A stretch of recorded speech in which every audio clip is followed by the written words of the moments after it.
السلام عليكم ورحمة الله وبركاته، أهلا وسهلا بكم. ازيكم عاملين ايه؟ هل زيزو رايح الأهلي؟ عادي ممكن يروح. بس نلوم مين؟ الأهلي الوحش ولا إدارتنا الجميلة الكيوت اللي مش معاها فلوس الطيبين؟ زيزو لو راح الأهلي نلوم نفسنا كزمالك، احنا ناس طيبين أوي يا خال. حصل قعدة من أبو زيزو مع حد مقرب مش مسؤول في الأهلي، تقريبا كان فطار. زيزو عاوز الزمالك بس مش رافض الأهلي، خدوا بالكم من النقطة دي. ممكن برضو يكون كارت ضغط عشان ماتش التلات، احنا لازم نركز على الماتش اللي أهم من زيزو وكل الكلام الفاضي ده. نفترض ان زيزو راح الاهلي، ايه اللي هيحصل جديد؟ يعني كلها بقت محصله بعضيها. كل الدعم لرجالتنا اللي زيزو ما زال منهم يوم التلات قدام الاهلي، وان شاء الله ربنا هينصرنا. دي وجهة نظري، الاهم وجهة نظرك شاركني في التعليقات. واسف لو طولت عليكم في المقدمة، ويلا بينا على بداية الاخبار. بس قبل ما نبدأ يلا بينا نصلي على النبي. الجهاز الفني منح اللاعبين راحة من التدريبات الجماعية السبت عقب موقعة مودن، ويستأنف الزمالك تدريباته مساء اليوم الأحد استعدادا للأهلي في الدوري. موعد مباراة الزمالك والأهلي هو يوم الثلاث المقبل الموافق 11 مارس الجاري على ملعب استاد القاهرة، وذلك في تمام 9:30 مساء بتوقيت القاهرة. ومن المقرر أن تنقل عبر شبكة أون سبورتس. خالد الغندور أوسكار رويز رئيس لجنة الحكام أخطر أعضاء لجنة الحكام بأنه لن يقبل بمجاملات في اختبارات الحكام، وأن الفترة المقبلة ستشهد خروج أكثر من حكم من حساباته بسبب تحفظه على مستواهم في المباريات، واختبار يويو يستخدم لقياس القدرة البدنية للحكام والركض السريع. ومصدر داخل اتحاد الكرة أكد أن أوسكار كشف خلال حديثه مع هاني بوريدة أنه مصدوم من مستوى أكثر من حكم دولي، وسيقدم وجوه جديدة للتحكيم المصري خلال الفترة المقبلة. أوسكار تحدث مع أبو ريدة أن هناك حكام دوليون يرتكبون أخطاء لا يقع فيها حكام مبتدئين، والفترة المقبلة لن تتحمل استمرار هذه الأخطاء. خالد الغندور محمود جهاد سيخضع لاختبار طبي بعد إصابته بمسك في العضلة الخلفية، ومن الصعب لحاقه بالقمة، وناصر منسي سيكون جاهزا لمواجهة الأهلي بالرغم من غيابه أمام مودرن سبورت. اللاعب كان يشعر بالإرهاق ولكنه جاهز للقمة. خالد الغندور حسام حسن يأمل في مشاركة فتوح مع الزمالك للوقوف على مستواه الفني والبدني قبل ضمه لمعسكر منتخب مصر. وتفكير حسام حسن في ضم فتوح جاء بعد إصابة محمد حمدي لاعب بيراميدز بجزع في الرباط الصليبي الأمامي مع وجود ارتشاح في الركبة، وتأكد غيابه 3 أسابيع قبل العودة للمشاركة في تدريبات فريقه. ومصدر داخل الجهاز الفني لمنتخب مصر قال أن حسام حسن يتحفظ على فتوح بسبب عدم مشاركته مع الزمالك، لكن إصابة محمد حمدي قد تفتح الباب أمام ضم لاعب الزمالك. خالد الغندور أحمد حسام لا يعاني من أي إصابة، واستبعاده يعود له وجهة نظر فنية للبرتغالي جوزيه بيسيرو. وبيسيرو طالب اللاعب ببذل مزيد من الجهد للعودة إلى حسابات الجهاز الفني للفريق. خالد الغندور الجفالي سيغيب عن مباريات الزمالك لمدة شهر ونص على الأقل بسبب تعرضه لمسك في العضلة الخلفية، وتم وضع برنامجا علاجيا وتأهيليا للتونسي لتجهيزه خلال الفترة المقبلة، وبالتأكيد سيغيب عن مباراة القمة. استقر جوزيه بيسيرو على دخول الفريق معسكر إعداد مغلق بداية من اليوم الأحد استعدادا لمواجهة الأهلي، وإرغب الجهاز الفني للزمالك في فرض حالة من التركيز على اللاعبين لحين لقاء الأهلي، حيث سيدخل الفريق معسكر مغلق بداية من اليوم وحتى موعد المباراة. فرض بيسيرو حظرا إعلاميا على لاعبي الزمالك، وطالبهم بعدم استخدام وسائل التواصل الاجتماعي حتى لا يؤثر هذا الأمر على تشتت تركيزهم، وطالبهم بالفوز وحصد ال3 نقاط للحفاظ على حظوظ الفريق في المنافسة على لقب الدوري. وشدد على لاعبي الزمالك بعدم الاستسلام لفكرة ضياع لقب الدوري هذا الموسم، محذرا من تأثير هذه النغمة على تركيزهم، وأكد لهم أن الفوز على الأهلي في مباراة القمة الثلاثاء المقبل تعادل 6 نقاط، والانتصار فيه يعني الإبقاء على آمال الفريق في المنافسة. يدرس بيسيرو بجدية استمرار محمد صبحي في حراسة مرمى الزمالك خلال القمة بعدما قدم أداء مميزا في لقاء مودرن، مما جعله يحظى بثقة الجهاز الفني قبل الاختبار الصعب أمام الأهلي.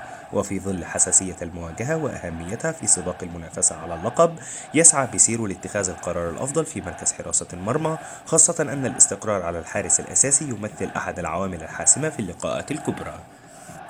محمد صلاح جماهير الزمالك جددت الثقة في ناصر منسي بعد تألقه الفترة الماضية وتسجيله العديد من الأهداف. زيزو لا يلعب في مركزه الأساسي مع الزمالك ويجب أن يلعب في مكانه، واللاعب لن يرحل عن جدران قلعة الزمالك. الصحفي الكويتي فواز الجبر عبر إكس في إشارة لمودرن سبورت: لو كان الأهلي بدل الزمالك كان قدمت شكوى. بالأكيد لا، حماسكم واللعب بقوة بس في مباريات الزمالك لإرضاء الأهلي. ركزوا بالدوري أفضل، خاصة وأنتم تصارعون الهبوط بالدوري. عمرو وهبة عبر فيسبوك يثير الجدل: أن تأتي متأخرا خيرا من أن لا تأتي. قرر الاتحاد المصري لكرة القدم تعديل موعد مباراة الزمالك وسموحة في الكاس ليقام اللقاء يوم السبت 15 مارس بدلا من يوم الجمعة 14 مارس، وذلك لضمان حصول الزمالك على فترة راحة كافية بين المباراتين. أحمد دياب رئيس رابطة الأندية: ملف المكافآت من أهم ملفات الرابطة. هذا الملف واجه صعوبات كبيرة جدا، ودائما الأندية كانت يتبقى لها مستحقات عن مواسم سابقة متأخرة، وبعد أن تولينا المسؤولية استطعنا أن نسوي مستحقات جميع الأندية، والآن الأمور تسير بشكل منضبط منذ الموسم الماضي، والأموال تدفع للأندية بنظام جدولة مستمر، وبدأنا نعمل من أجل تسويق منتج الدوري وزيادة المكافأة، وتعاقدنا مع شركة نايل لتكون راعي للدوري، وقمنا برصد جائزة 5 مليون جنيه للبطل ومليون جنيه لكل مشارك في البطولة. هذا كان الموسم الماضي ونبني على ذلك.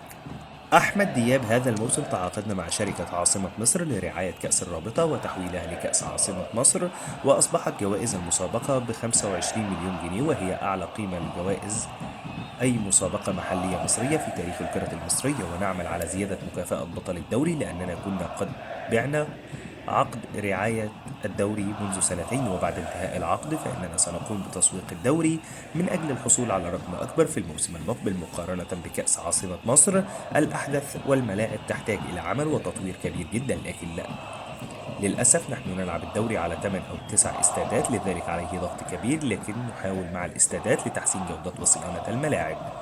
أحمد دياب: كان تحد صعب، قلنا أننا نريد عمل نظام دوري استثنائي وتعرضنا للهجوم الشديد، لكن نحن كان لدينا قناعة بأنه يجب تطبيق دوري استثنائي. أعلم أن الدوري صعب، وحتى آخر لقاء في المرحلة الأولى لم يكن يعلم أي نادي مركزه، وهذا يصب في مصلحة الكرة المصرية، والجماهير استمتعت، والدوري الاستثنائي سيطبق في الموسم المقبل.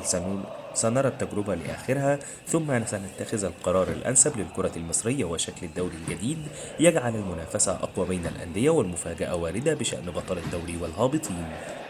أحمد دياب: سيكون هناك اجتماع قبل نهاية الموسم الحالي ليحدد شكل الموسم القادم والقرار الصالح للكرة المصرية سنتخذه. لم نتخذ قرارا بشأن جعل الدوري في الموسم المقبل مكون من 20 ناد. كل ما يخص الموسم المقبل سنقرر من خلال الاجتماع قبل نهاية الموسم الحالي.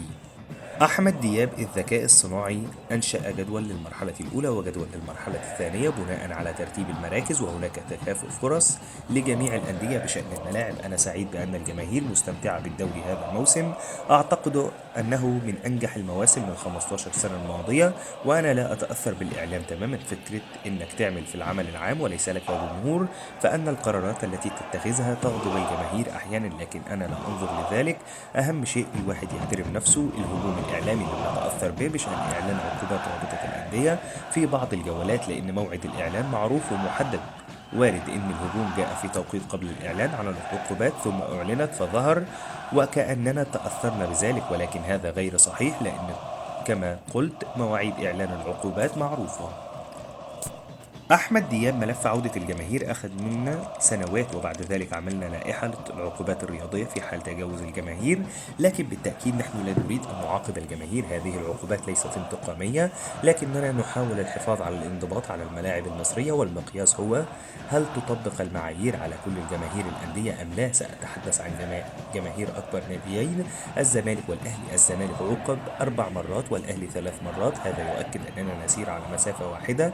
نحن عاقبنا الزمالك بعدم حضور الجماهير مرتين بعد 3 عقوبات بالتغريم ولفت النظر لعدم حضور الجماهير، ثم جاءت المرة الرابعة وجماهير الأهلي توجه لها لفت النظر 3 مرات. المرة القادمة لو حدث تجاوز سيتم منع حضور الجماهير مثل ما حدث مع الزمالك.